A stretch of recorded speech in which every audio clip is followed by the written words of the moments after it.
Let's see. Now it's gonna make a turn. Yeah, approaching the waypoint. See how RPMs changed here. Okay.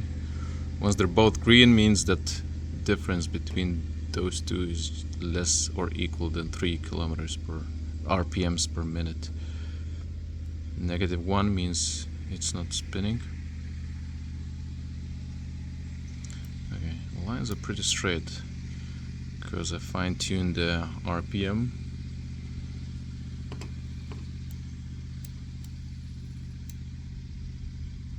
While tractor was jacked up.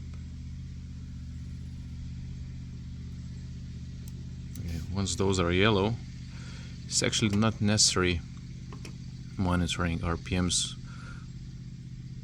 while it's on the run, but it's good during the fine-tuning process. Look how lines are pretty straight. Those lines weren't that straight when RPMs were not that well fine-tuned. Now it's making a turn.